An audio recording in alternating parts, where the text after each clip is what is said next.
done something that's making it difficult for me to think straight. My husband wants a divorce from me now because I got carried away with his father at our annual New Year's party. In fact, I think I've done something stupid, and I'm now facing the consequences of it. I'm not even going to try to make myself look good or seek validation because there's absolutely nothing I'll say that will not paint me out as a good person at all. I've messed up big time and I'm 100% aware of it. I just need help from you all. I'll take any help I can get. I just want to make sure that I can get this whole thing fixed. My name is Brianna, and I'm a 29 years old accountant. I'm married to Luke, a 30-year-old accountant. Yes, my husband and I are accountants, and you can very well say that it's our mutual careers that brought us together. We met at a function together and got interested in each other. I loved his personality and charisma a lot, and for the first time, I broke my rule of never wanting to date a man that does the same thing I do. I never wanted to date someone that has the same profession as me because I just felt like it will make us disagree a lot, and there'll be no time because we'll be engaged in different activities. But I had no choice, ladies and gentlemen, lol. I got charmed by Luke, and I forgot all about my rule. In fact, I didn't think we'd last at first. I thought it would just be a fling because I didn't think Luke was ready to settle down. At least I'll speak for myself when I say that I wasn't ready to settle down yet. I'd been single for 6 months before I started dating Luke, and I never imagined getting married to him 2 years later. But it happened, and we got married and never looked back. Well, we never looked back until now. Now, I think I'm losing my husband, and that's just me hanging on to an invisible thread of hope. I feel like I've lost him already. What hurts me the most is that his father is involved. Luke hates his father, and now I've screws up. The name of Luke's father is Adrian, and he's 48 years old. He had Luke when he was just 18 years old. He met Luke's mother, Nancy, when they were in high school, and they dated till their final year of high school. But Nancy got pregnant just after they were done with high school. They were both 18 years old, but they were still naive. Nancy's mother was sent out of her home and forced to live with Adrian. They basically started a family immediately. Nancy couldn't go to college, but Adrian was able to go. Long story short, Adrian cheated on Nancy 2 years after she gave birth to Luke. They broke up, and Adrian never bothered seeing Luke again till he was in college. Luke was never ready to accept his father back into his life because his mother always told him how he left her. Adrian always tried getting back into Luke's life, but Luke promised never to betray his mother. So, I hope you guys now understand why what I did is a very big deal. Luke cannot stand seeing me, and he's very upset. But wait, before you start judging me, let me make it clear that I didn't have an affair with Luke's father. I would never, and I have never. It's disgusting and stupid, and I never did that. It's just that something happened at our New Year party, and I'm on the verge of losing my husband. Luke and I have been married for 2 years now, and we always find time to attend the New Year's celebration Nancy throws. Nancy is now married to another man, and he's the one that stepped up to be Luke's father. He's quite rich, so he likes to throw a New Year's party every year. Luke always makes sure he never misses it, and even while we were dating, he always invited me. I think I've gone to a total of 4 New Year's parties with him. The first one I went as his friend, the second one as his girlfriend, and the third and fourth one as his wife. But now, I don't think I can make it to the 5th New Year's party. I don't think Luke will stay married to me till then. There's usually no drama at each New Year party, but this year's own was immensely exceptional. There was a lot of drama, and I'm still shocked at how things just escalated all of a sudden. I'm writing this to you all barely 24 hours after the New Year's party. Writing is my way of venting and keeping my emotions in check, so when I found myself in this compromising situation, I decided to write as my way of letting off some steam. The drama started from Adrian's sudden presence at the New Year's party. Yes, you actually read that right. He suddenly showed up at the New Year's party. Luke and I were shocked, but Luke was the one I was really worried for. He always told me how much he hated his father and despised his presence. I know the pain he feels anytime the topic of his father's betrayal is brought up. I'm sure any man that didn't even grow up to see his father would feel the same. Whenever he told me stories about his father, I never tried to convince him to forgive him. I never tried playing the devil's advocate because I know the man I married would never hate someone without a valid reason. That's why I know that for him to ask for a divorce, I screwed up, and I'm not denying that. I'm at fault and I'm wrong for getting carried away. I never should have done something to upset Luke so much. I would have felt better if it was somebody else. I despise myself for hurting him through his father. If I knew this would happen, I would have taken another decision that day. But I guess if wishes were horses, beggars would fly as high as they wanted. Before the New Year's party, Adrian had always been showing up whenever he wanted. He always did that before. But whenever he came, the gatekeeper always took care of him. Luke didn't even have to see him most times. He just got to know from his mother that Adrian showed up.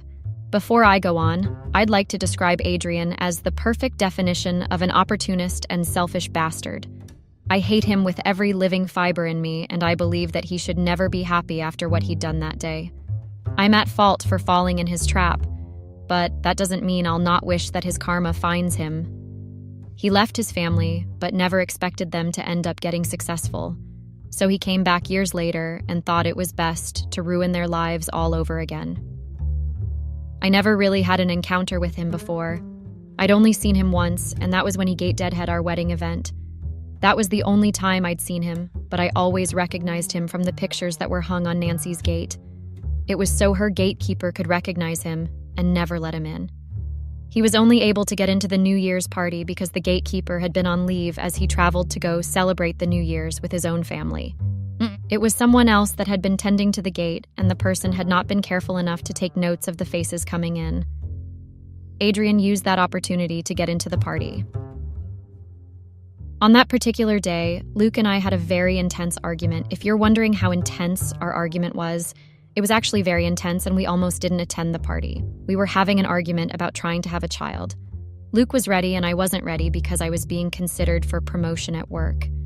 I knew that getting pregnant would automatically mean that I wouldn't get the promotion again, so that made me very worried. I've always wanted children, but I thought that we had time, and there was no need to rush. I didn't want to rush into it and end up resenting myself and blaming other people for my choices. I also love my job a lot, and I've always worked hard so I could get promoted and just feel like my hard work helped me get something. That's why I wanted to wait till I had my promotion for about a year before we tried having children. My decision made Luke very angry because he felt like he had given me enough time. In his defense, he's actually right, because before we got married, we agreed to try having children 2 years after our marriage. I thought my promotion would come a little later, but then I was surprised when I was told I was on the list. That's why I told Luke to wait a little longer, but he wasn't having it.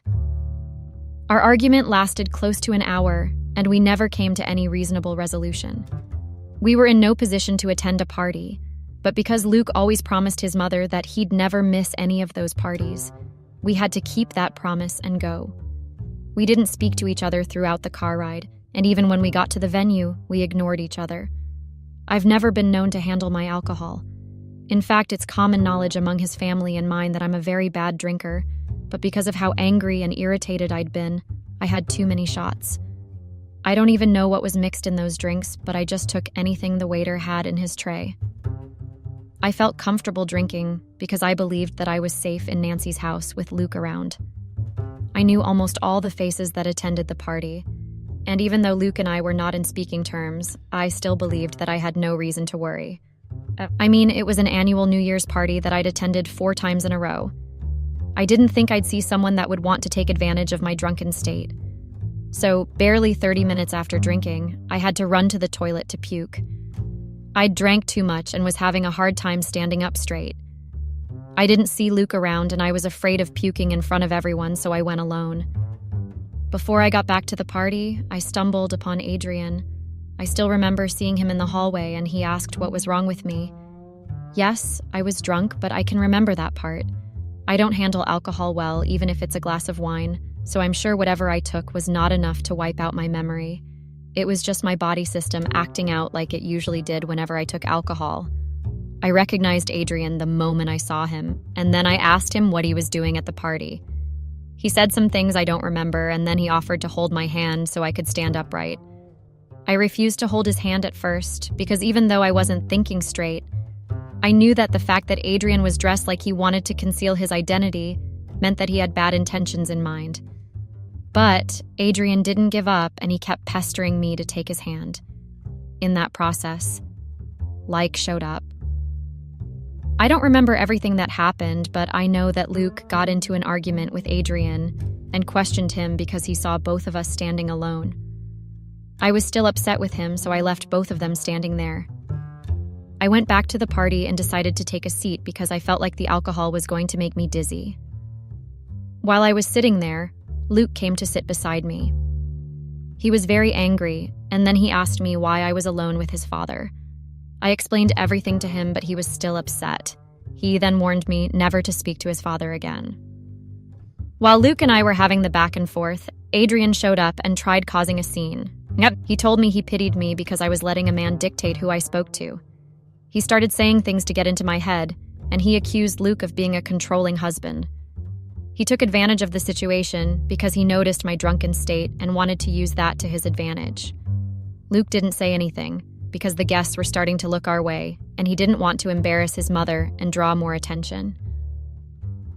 If you're wondering what happened that made Luke ask for a divorce, then you're in luck, because that's what I'm about to say. Adrian asked me for a dance while I was seated with Luke. Luke told me not to dance with him, and then he walked me to sit down while he went to call the gatekeeper so he could escort Adrian out. After he left, Adrian managed to convince me to dance with him, and he told me he had something important to tell me. Yes, that's all he said to me, and I foolishly took his hand and started dancing with him. I don't really remember what we spoke about while dancing, but I know we didn't do anything inappropriate because I asked his mother just a few hours ago, and she assured me that all we did was dance. She was the one that narrated most of the things that happened to me, but she told me Adrian held my waist, and I didn't shrug his hands off. I danced with him, and while we were dancing, Luke came back with the gatekeeper and saw me dancing with his father. He was very angry, and he tried separating us, but I lashed out at him and called him a control freak in front of everyone. Yes, I did that, and I'm not going to deny it because I remember doing that to him. I let my anger over our argument get to my head, and then I lashed out of him for no reason. I also let myself get swayed by his father's words, and that was wrong. I understand why he's angry because it felt like I chose to listen to his father instead of him. It felt like I picked Adrian over Luke, and I made it seem like I was judging him based on his father's words. He hates his father, and he's told me that almost every day. For me to have let myself get loose like that meant that I used his weakness against him. I'm wrong, and I'm disgusted with myself. According to his mother, Nancy, Luke left the party immediately after I called him a control freak. She told me that he appeared to be very angry, and he didn't even speak to her before he left. That's the first time he's done something like that, and it's my fault. I'm so ashamed right now because I cannot believe that I caused such a scene on such a special day. I let my thoughts get into my head, and I ruined my marriage. How could he forgive me? I know I messed up big time.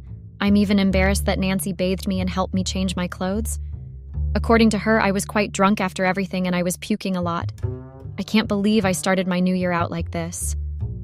I'm also quite disappointed because I know it must have also been hard for Nancy to watch her daughter-in-law dance with the same man that left her and her son.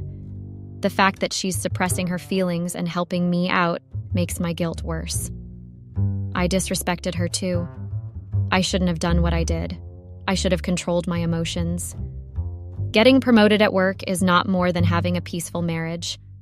I called him a control freak because I thought he was trying to control my life by dictating when I got pregnant. That must have made him very upset. But what's worse is the fact that I danced with his father and let him hold my waist. I don't know why Adrian even did what he did. What does he stand to get by dancing with me? I don't know if he has any ulterior motives because it honestly doesn't make any sense. What does he stand to gain by telling me all those things about his son? He kept coming back and asking for a chance back into his son's life. Why does he think doing that would bring his son closer to him? I hold a grudge, and I plan on making Adrian explain himself. If I didn't mess up by drinking, I would not even give him the time of day to begin with. It's not his fault. I'm the irresponsible adult that allowed things to get out of hand. I'm still at Nancy's place because she advised me not to go see him. She's his mother, and she knows that when he's angry, he likes to have time alone. I also know that about him, and that's why I've not tried going to see him. But barely 6 hours ago, Luke came here and asked to see me. I was very happy because I foolishly thought that he was going to forgive me. I fell on my knees and begged him with tears in my eyes. I told him I was extremely sorry and that I didn't mean to hurt him. At first, he just stood there and didn't say a word, but after some time, he told me he wanted a divorce. I was shocked. In fact, I was beyond shocked because I wasn't expecting that from him. I thought I heard something else, and I asked him to repeat himself again. He did that and said exactly what he said before.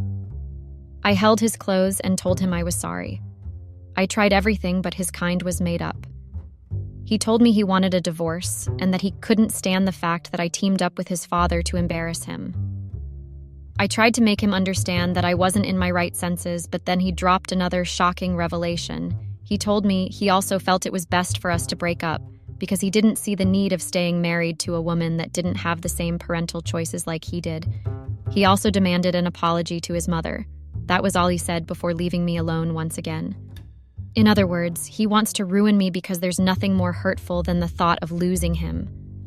I really hoped things would be right, but I guess it's not happening. I thought he'd forgive me, but he didn't. Do I blame him? Absolutely not.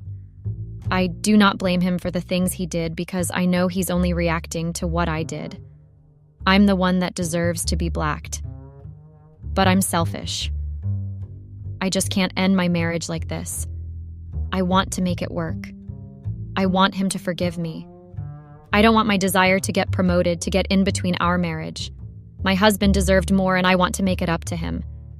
I can't let his vengeful father get in between us, and I can't let my wrong choices ruin our 4 years of knowing each other. I need help, guys. Any ideas would be very much appreciated. I'll appreciate whatever you guys suggest. Just please help me out because I'm tired and I'm giving up. Update. First of all, I want to tell you all that I'm immensely grateful for all you've written and suggested. I never imagined so many suggestions, and I really want to say a big thank you. After updating you all that day, that was on January 1st, I decided to go see Adrian and give him a piece of my mind. I wanted to know why he thought it was right for him to do what he did. I couldn't sleep just thinking about how he had the audacity to hold my waist and dance with me when he could see that I was drunk.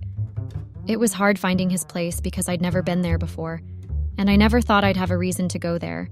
But life happened, and I had to ask someone to ask around for the location of his apartment. I finally found it, and the surprising thing was that I saw his wife and 2 children there too. I knew he started his own family because I'd heard Nancy talking about it before. What I just couldn't understand was why he decided to keep tormenting Luke and Nancy when he'd already moved on with his life. Long ago, when I saw him at his apartment, I asked him that, and he told me he was just trying to have his son back because he thought it was unfair that Nancy was the one at the receiving end of his care. Adrian felt like Luke was supposed to give him money now that he's a successful accountant. That's why he kept on coming and trying to get back into Luke's life. He felt like he was being cheated. When I asked him why he held my waist and danced with me, he told me that was his only way of getting Luke's attention. Yes, in other words, Adrian is a big bag of crap. I left his apartment immediately because I knew it was pointless talking to someone that was so entitled to something they didn't ever work hard for. I was very angry, but there was absolutely nothing I could do. I went back to our house, but Luke served me divorce papers instead. While I stayed with Nancy, he got the divorce papers ready. I guess I started my new year with getting divorced. He's not ready to charge his mind even though I'm hurt, I understand. He's a man that holds a grudge on his father. There's nothing I can do to validate my actions that day. He can never unsee his wife picking his father's side and insulting him. Even though we get back together, he'll always remember that day. And then there's the issue of having a child. He's not ready to wait, and I'm not ready now. I tried doing everything you guys suggested, but I've decided to let it go. I know that I am not ready to be a mother, and he's very sure he's ready to be a father. If I get promoted now, we'll have to wait another 2 years, and he's not ready. Nancy strictly believes that we're getting divorced over something very trivial, but there's nothing she can do. Her son is a man of his own, and she cannot question his marital life. It's a sad goodbye, but I had to say it anyway. I'm just thankful we don't work in the same back, because that would have stung. It would have been hard to see him every day, knowing we're going through a divorce. At the end of the day, I take full responsibility for my actions, and I believe that with these lessons I've learned, I'd never act recklessly in the future ever again. I have learned that if you have kids around, you need to always hide things in a very deep and sacred place where they won't get them. You know, my kids are very smart for their age, and the pictures that they found while hunting for their favorite Christmas spy almost ruined everything. You know, it almost tore the family apart. Our Christmas Day mood went from 100% mood to a 0 real quick. I really regret what my past almost did to my family. I am still in disbelief that my deepest and darkest secret, something I had thought I had hidden and even forgot about, would be found by my own children. The worst part was that my husband saw them too. I had left my previous life behind, but I guess every dark and dirty past will always come back and haunt you in the future, if you do not deal with it and be honest about it. I still don't know what to do. Please advise me on this one. I am shattered. What I had thought would be a very good day with the family became the worst and dull day of my life. Now I am on the verge of losing everything because of pictures. I do not know how to deal with this. It's hurting me so much, and my kids no longer look at me the same. What should I do? Let me break it down for you quickly so you can get the picture of what really had transpired. My name is Stephanie, female 28. I am married to David, male 28. Well, David and I got married right after we graduated from college 4 years ago. I can say he is my high school lover. Even though we were not studying in the same high school then, we studied at the same college. We fell in love in a most unexpected way. I mean, he was an IT, the most wanted guy at school, and I was just an ordinary girl who grew up in a not-so-good background. I won't say I am proud of my background and where I am coming from, but it has taught me a lot about who I am and about life. You know, when a person with a bad background as mine says, I have tasted poverty and did some things I'm not proud of, but I did them to survive. And I have also tasted good life with so much happiness and love. So do not think, just because I am now living the life I had always wanted to live, you can easily break me and take me back to where I was. I am now a qualified urologic. I deal with male issues mostly, while I am also running a nonprofit organization for people with a background like mine. My husband and I have beautiful twins who are super naughty but wouldn't trade them for anything. I got them in my first year in college. It was a bit challenging having to focus on your studies while pregnant, especially with twins, but my husband was there throughout the whole pregnancy journey. My twins are now 9 years old, and they are the most precious gift that God has ever given me. So I grew up in a small town of Tupelo in Mississippi. I was raised by a very violent and abusive aunt since my mother was late, and I don't even know my father. I grew up having that space of needing a father's love, attention, and protection.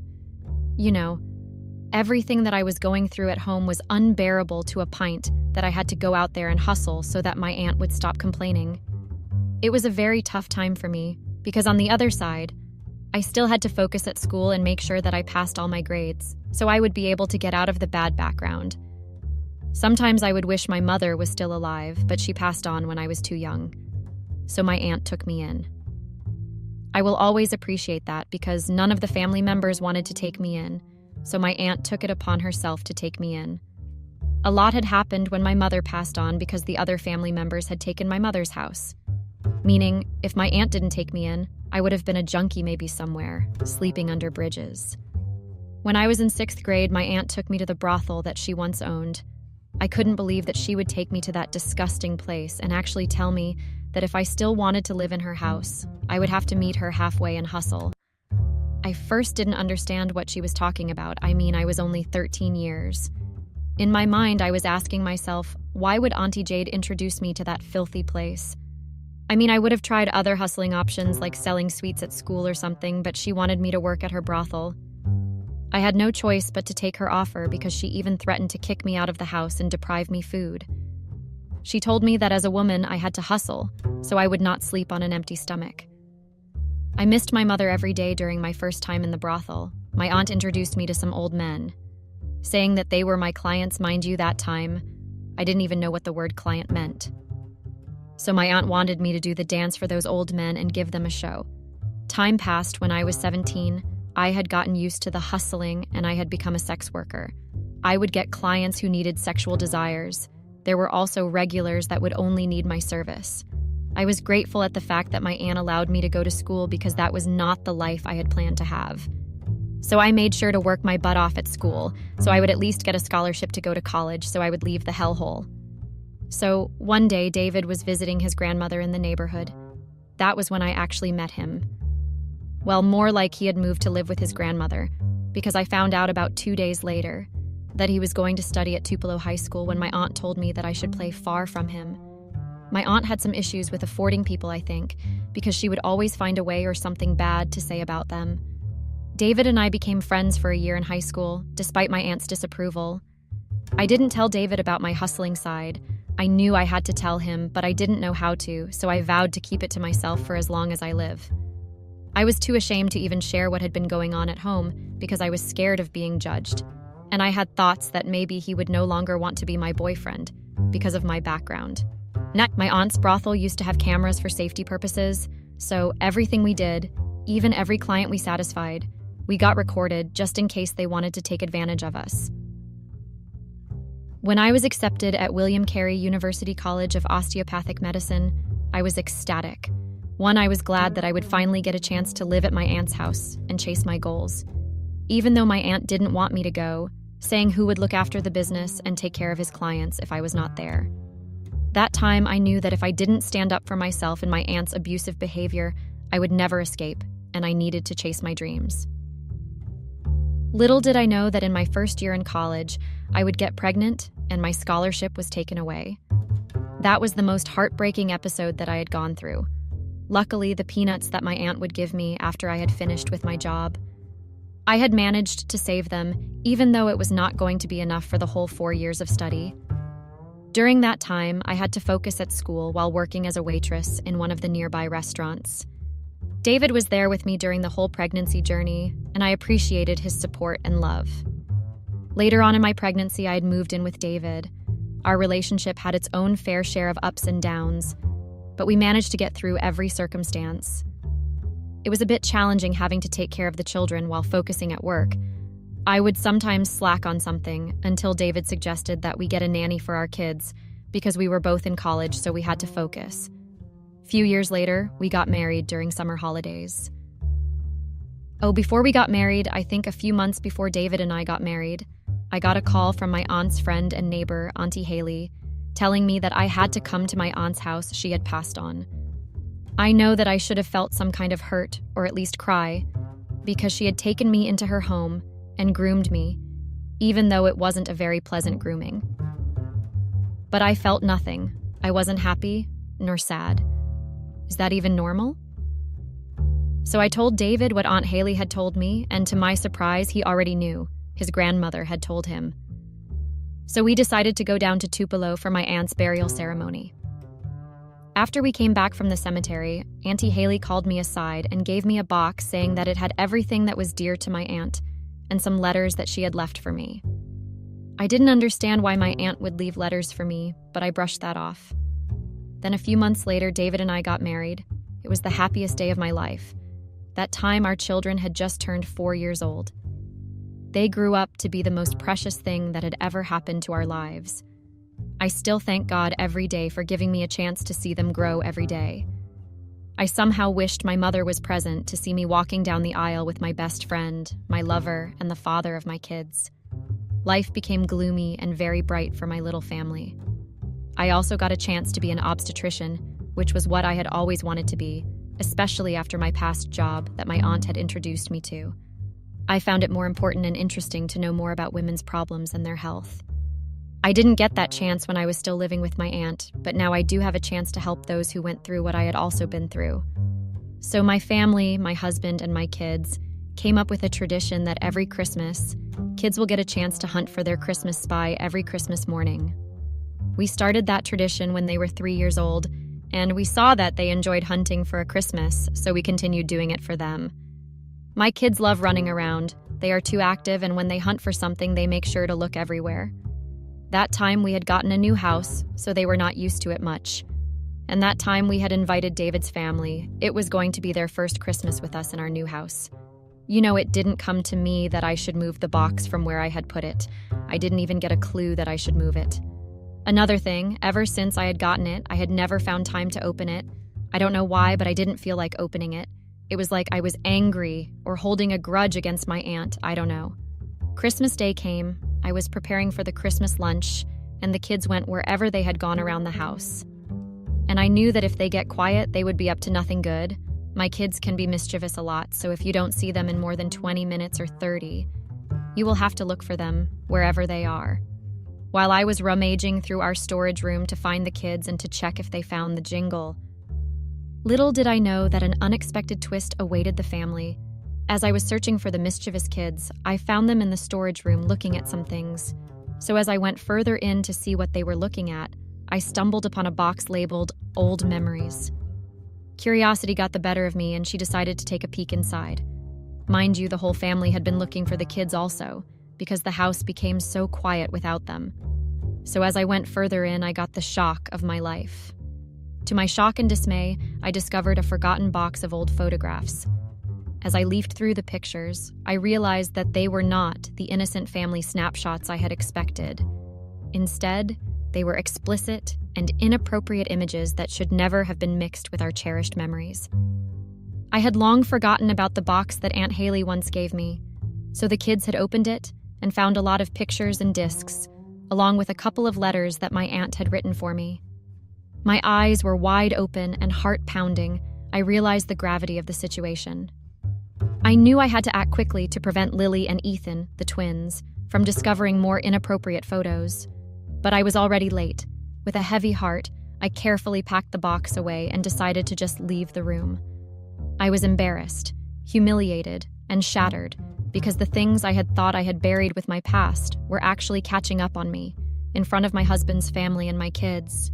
I didn't know how to react to my kids. They were looking at me with different eyes, of which I understood, because if I was the one finding my mother's inappropriate pictures, I would be traumatized. David came after me and asked about the pictures. I was lost in words. I didn't even know where to start explaining the ordeal. I knew I had to come clean to him about everything, with the hope that he would understand. The whole Christmas day got ruined. As much as the family tried to bring up the spark and laughter on the table so that the day would continue going smoothly, it was no longer the same as before they had seen the inappropriate pictures.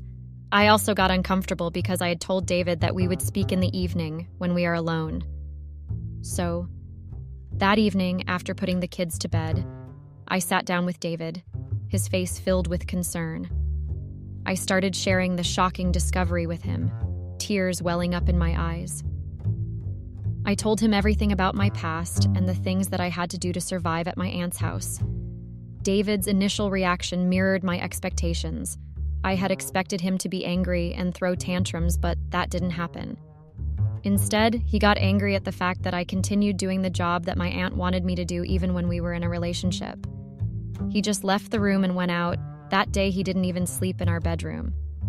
I was heartbroken and had so many questions in my mind, like why would my aunt tell Aunt Haley to give me that box knowing very well that I was in a relationship with David and we were engaged? I didn't believe how cruel my aunt could get, and to think of how I would look at my kids after what they had discovered. The pictures of me with a grown man who looked old enough to be my father. The pictures of me dancing for those men with big potbellies. To the pictures of me in the room with one of the clients that were my regulars, busy satisfying his sexual desires. It was too much to deal with, and I had told myself that I was definitely losing my husband. The following day, I had locked myself up in the bedroom. I was too ashamed to face the family and my kids. I didn't even want to see their reactions when they saw me, because I was convinced that they would look at me with disgusting eyes. So David came into the bedroom, and he wanted us to talk. Mind you, that time my mind had already told me that I was losing my husband. The divorce word kept ringing in my head, and it was like I was losing my mind. I had never thought of myself losing my husband after so many years we had been together and after all the struggles we had faced.